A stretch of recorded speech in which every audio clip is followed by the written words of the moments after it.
जय माँ शमशान काली, जय माँ कामाख्या। आप सभी का हमारे चैनल में हार्दिक स्वागत है। आज हम आप सभी को बताने जा रहे हैं कि रक्षाबंधन आपको 30 अगस्त को मनाना है अथवा 31 अगस्त को मनाना है। आप सभी जिन्होंने हमारा चैनल सब्सक्राइब नहीं किया है वह चैनल को सब्सक्राइब कर लें, बेल आइकन के बटन को ज़रूर दबाएं जिससे हमारी नोटिफिकेशन नई वीडियो की आपके पास सबसे पहले पहुंच जाए। और वीडियो को लाइक करें, कमेंट में आपको वीडियो कैसी लगी इसके बारे में ज़रूर लिखें। अब वीडियो को शुरू करते हैं। तो 30 तारीख को रक्षाबंधन मनाया जाएगा या 31 तारीख को मनाया जाएगा 2023 में। तो रक्षाबंधन क्यों मनाते हैं, किस लिए मनाते हैं, क्या कारण है कि रक्षाबंधन 31 तारीख को मनाया जाएगा, आज हम इस वीडियो में सभी विषयों पर चर्चा करेंगे। और 30 तारीख को भद्रा पड़ रही है। भद्रा क्या है, भद्रा की क्या विशेषताएं हैं, क्या हानियां हैं, क्या लाभ हैं, ये सब हम इस वीडियो में आपके साथ चर्चा करेंगे। तो अब हम वीडियो को शुरू करते हैं।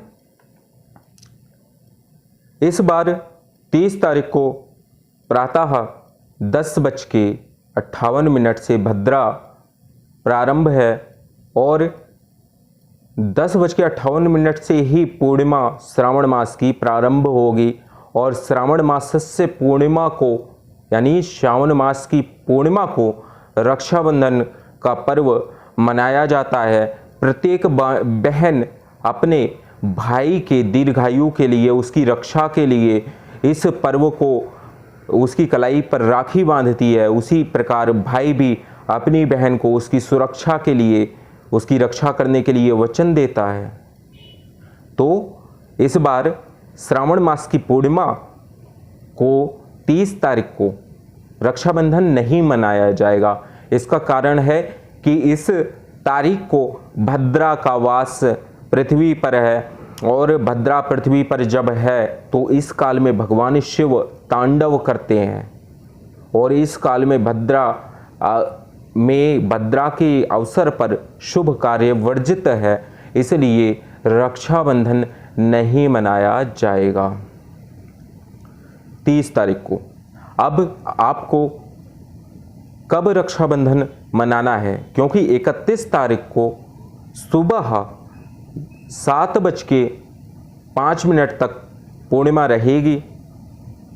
अलग अलग स्थानों पर अलग अलग समय पूर्णिमा का हो सकता है, लेकिन आपको 31 तारीख को जो अपने भाई की कलाई पर राखी है वह प्रातः 5 बजे से 7 बजे के बीच में बांध देना है। यह शुभ समय है। इसी समय पर आप उनको टीका लगा के दीपक दिखाकर राखी बांधिए।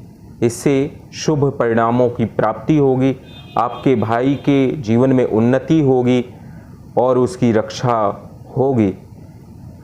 अब भद्रा काल में रक्षाबंधन क्यों नहीं मनाया जाता है, इसके विषय में भी हम आपको बता देते हैं। क्योंकि भद्रा काल में भगवान शिव तांडव करते हैं और इस उनके प्रकोप के कारण नाना प्रकार की घटनाएं घटती हैं उनके तांडव करने के कारण। इसलिए भद्रा काल में राखी ना बांधें। क्योंकि रक्षाबंधन में शूर्पणखा जो कि रावण की बहन थी, उसने भद्रा काल में ही रावण को राखी बांधी थी, जिसके परिणाम स्वरूप रावण के कुल सहित उसका नाश हो गया। तो हम जाने अनजाने में कभी भी कहीं भी कुछ ना कुछ अपने जीवन में भूल अवश्य करते हैं, जिसका विपरीत परिणाम हमें आगे आने वाले समय पर प्राप्त होता है। और हम भगवान को कोसते हैं कि आप हमारे साथ ऐसा क्यों कर रहे हो। आखिर बीज आपका ही बोया होता है और आप हर एक चीज़ का श्रेय भगवान को दे देते हो।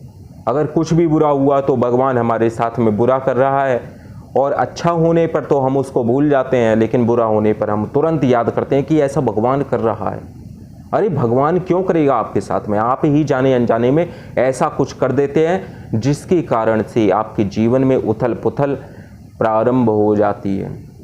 और सबकी जीवन में कुंडलियाँ अलग हैं, सबके प्लैनेट्स अलग हैं। हर कोई व्यक्ति अपने ग्रहों के कारण ही उच्चता और निम्न स्तर पर है, कोई मध्यम स्तर पर है। तो ये सब क्या है, ये सब खेल ग्रहों का है। और अब हम आपको बता देते हैं भद्रा आखिर ऐसा क्या है भद्रा काल में जो लोग इसको बुरा मानते हैं। आपने देखा होगा कि कई लोग वाहन तो खरीदते हैं, लेकिन उस वाहन की किसी एक्सीडेंट में, दुर्घटना में क्षतिग्रस्त हो जाता है। वाहन क्षतिग्रस्त हो गया, साथ ही साथ में उसकी जो वाहन स्वामी था उसका तो नुकसान हुआ ही। अगर वो गाड़ी में होगा तो वो भी, उसको भी जो है, उसका भी कुछ ना कुछ चोट चपेट लग जाना, या एकदम से ही कई लोग जो है डेथ हो जाते हैं। तो ये सब क्या है, ये भद्रा के फल हैं। आखिर मुहूर्त का भारतीय हिंदू समाज में, हिंदू रीति रिवाज में इतना लेना देना क्यों है? आखिर विदेश में इसका प्रभाव इतना क्यों नहीं पड़ता है? विदेशों में भी पड़ता है, लेकिन उन लोगों की परंपरा, उन लोगों की संस्कृति हिंदू धर्म से विपरीत है। हमारे हिंदू धर्म में, हिंदू समाज में, सनातन धर्म में हमेशा ही मुहूर्त को प्रथम स्थान दिया गया है। शादी विवाह से लेकर के मरण कर्म तक मुहूर्त की आवश्यकता पड़ती ही पड़ती है। इसलिए आज हम आपको बताएंगे कि भद्रा में ऐसा क्या है, भद्रा इतनी खतरनाक क्यों है। तो भद्रा एक देवी है। जब इसकी उत्पत्ति हुई थी तो सृष्टिकर्ता ब्रह्मा जी ने इसको एक करण में स्थान दे दिया, पंचांग का एक अंग निर्धारित कर दिया। जब इसकी उत्पत्ति हुई थी तो इसके स्वरूप को देख करके सारे देवी देवता और असुर तक भयभीत हो गए थे। सर्प, किन्नर, गंधर्व, राक्षस सभी हाहाकार मच गया था कि आखिर ये कौन है, इसका क्या परिचय है, इसका क्या कार्य है। सब अपनी प्राणों की रक्षा करने के लिए इधर उधर भागने लगे और ब्रह्मा जी के पास पहुंचे। तो ब्रह्मा जी ने इन्हें पंचांग के एक करण में स्थापित कर दिया, जिसके द्वारा भद्रा देवी अपना अंश उस मानवों से लेती रहती है और अनेक अनेक घटनाएं, परिस्थितियां भद्रा के कारण बनती रहती है। तो भद्रा क्या है और क्यों अशुभ है, क्यों शुभ कार्य करना भद्रा काल में वर्जित है? अशुभ कार्य कर सकते हो, लेकिन शुभ कार्य भद्रा काल में ना करें, क्योंकि इस दिन भगवान शिव भद्रा के समय में नृत्य करते हैं। भद्रा की जो पूंछ होती है वह शुभ फलदायक होती है। भद्रा जब भी उतरती हुई होगी तो शुभ परिणाम देके जाएगी। चढ़ती हुई भद्रा, मध्यकालीन भद्रा, ये हमेशा विपरीत परिणामों को ही देने वाली होती है। और भद्रा के कई नाम हैं, लेकिन मुख्य क्या नाम है वो हम आपसे अभी बताते हैं। भद्रा का पहला नाम है धन्या, दूसरा नाम है दधिमुखी, तीसरा भद्रा, चौथा महामारी। ये महामारी का स्वरूप लेकर भी आती है। जैसे कोरोना वायरस हमारे जन समुदाय में फैला था, कोविड, तो इसमें क्या है, नाना प्रकार के लोगों की जानें गई थी। ऐसे ही कई प्रकार की महामारियां घटती चली आई हैं और लोगों की जनसंख्या कम होती चली गई। तो उस आहार को कौन करती है? भद्रा देवी करती है। अगर उसकी पूजा नहीं होगी पृथ्वी लोक पर तो भद्रा हाहाकार मचा के पूरी पृथ्वी को नष्ट कर सकती है, इतना इसके अंदर सामर्थ्य है। आज आप देख रहे हैं कि हिमाचल के कई इलाके क्षतिग्रस्त हो गए और कई जगह बाढ़ का माहौल है और उससे बहुत नुकसान हुआ। तो ये सब क्या है? प्रकोप है देवी का, और कुछ नहीं है। तो इसका नाम महामारी भी है। और जिस क्षेत्र में महामारी फैली होती है वहाँ पर अगर भद्रा देवी की पूजा कर दी जाए सही प्रकार से तो भद्रा देवी वहाँ से महामारियों को लेकर के दूर हो जाती है और प्रसन्न होकर आशीर्वाद दे के स्वास्थ्य और आयु का आशीर्वाद देती है। भद्रा का अगला नाम है धन्या दधिमुखी भद्रा महामारी खरानना। इसका अगला नाम है कालरात्रि। कालरात्रि भी भद्रा है। इसका उस अगला नाम है महारुद्रा विष्टि। इसका अगला नाम है विष्टि, नाम से भी भद्रा जानी जाती है। विष्टिकरण भी कई लोग भद्रा काल को बोलते हैं कि विष्टिकरण, तो विष्टि भी इसी का नाम है। विष्टि च कुलपुत्रिका, कुलपुत्रिका भी भद्रा का ही एक नाम है। और इसका नवम नाम है भैरवी और दशम नाम है महाकाली। महाकाली इसलिए यह काली से भिन्न है, ये महाकाली है। काली और महाकाली में समानता नहीं है कभी भी, जबकि भद्रा का एक नाम महाकाली है। तो इसको 10 नामों को जो प्रातः काल नित्य प्रति उठता है और इन 10 भद्रा के नामों को जपता है, भद्रा उसके समस्त शत्रुओं को भक्षण कर लेती है, चाहे वह शत्रु बड़ी से बड़ी सिद्धियों को प्राप्त किए हुए ही क्यों ना बैठा हो, क्योंकि ये सिद्धि को भी खा जाती है। ये ऐसी देवी है जो कुछ नहीं मानती। तो भद्रा के 10 नामों को मैं आपको बता रहा हूं। धन्या दधिमुखी भद्रा महामारी खरानना कालरात्रिर महारुद्रा विष्टिश्च कुलपुत्रिका भैरवी चा महाकाली असुराणाम क्षयम करी।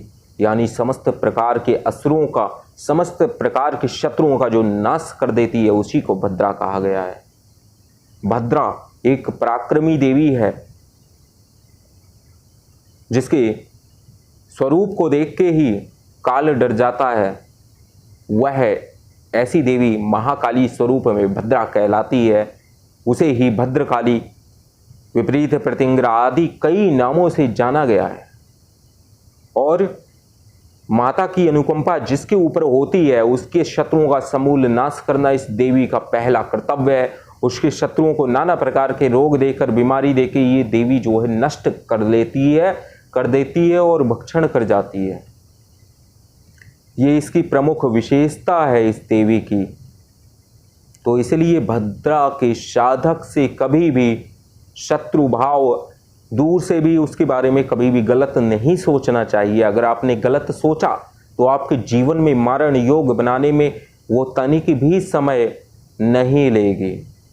मारण योग का निर्माण कर देती है भद्रा। यही कारण है कि शुभ अवसर पर भद्रा काल में शुभ कार्यों को करना वर्जित है। वर्जित का अर्थ होता है मना है। कभी भी भद्रा काल में कोई भी शुभ कार्य ना करें, ना ही किसी प्रकार की वस्तु का खरीद आप करें। भद्रा काल में जो भी सामान आप खरीदेंगे वह नष्ट हो जाता है। इस बात की पूर्ण प्रामाणिकता है। और भद्रा के समय में आप अपने देवी देवता के मंत्र का अगर जप करते हैं, अपने इष्ट की मंत्र का जप करते हैं, तो भद्रा प्रसन्न होती है। महाकाली के मंत्रों का जप करते हैं तो भी माँ भद्रा देवी प्रसन्न होती हैं। भद्रा हमेशा जो है हर मास में 2-3 बार आती रहती है। तो इसलिए भद्रा किस दिन में आएगी, उस दिन का क्या कारण होगा, क्या उसके फल होंगे, ये सब हम किसी अन्य वीडियो में आपके साथ में चर्चा करेंगे। आज के लिए हमने आपको बता दिया कि रक्षाबंधन आप 31 तारीख को प्रातः 5 से लेकर 7 बजे तक मना सकते हैं। आप इस समय में अगर रक्षा सूत्र अपने भाई की कलाई पर बांधते हैं तो आपको शुभ फलों की प्राप्ति होगी। आपके भाई की आयु आरोग्य की उसको प्राप्ति होगी, उसके परिवार की वृद्धि होगी। वहीं भद्रा काल में रक्षा सूत्र बांधने से हानि होती है। वैदिक राखी भी आप बनाकर अपने भाई की कलाई पर बांध सकते हैं। जैसे वैदिक राखी में क्या होता है, आपको पीला या लाल कपड़ा लेना है और उसमें आपको हल्दी की एक छोटी सी गांठ और एक दूब घास आपको रख देनी है। लौंग, इलायची और किसी भी प्रकार का छोटा सा पुष्प आपको उसके अंदर रख देना है और आप उसको गांठ मार के धागे में करके आप अपने भाई के हाथ पर बांध सकते हैं। ये वैदिक राखी कई प्रकार की शुभ कार्य का प्रतीक मानी जाती है। वैसे तो चाइनीज़ राखियाँ बहुत सी हैं, लेकिन अपनी संस्कृति में केवल धागे का सूत्र या फिर इस प्रकार की वैदिक राखी का महत्व अधिक है, इसलिए आप इसी प्रकार से वैदिक राखी ही बांधें अगली बार से। अगर आपको हमारा वीडियो पसंद आया है तो आप लाइक और कमेंट करना ना भूलें। ऐसे ही कई प्रकार के व्रत, पर्व और मुहूर्त की जानकारी हम आपके पास लाते रहेंगे। साधनाओं को जिसे सीखना है वह भी कमेंट करके हमें से साधनाओं के विषय में जानकारी प्राप्त कर सकता है। अघोर और कपालिक साधनाएं, उनके महत्व और उनकी क्रियाएं, उनकी विधि, यह सब पूर्ण विवरण आपको दिया जाएगा। सात्विक साधनाएं, गृहस्थ व्यक्ति भी इन साधनाओं को करके विशेष परिणामों की प्राप्ति कर सकता है। भगवान शिव की अघोर रूप अर्थात जो परम कल्याणकारक है, उस रूप की साधना करके आप भी अपने जीवन से नवग्रहों की शांति कर सकते हैं, नाना प्रकार के यश लाभ की प्राप्ति कर सकते हैं। जय मां शमशान काली, जय मां कामाख्या।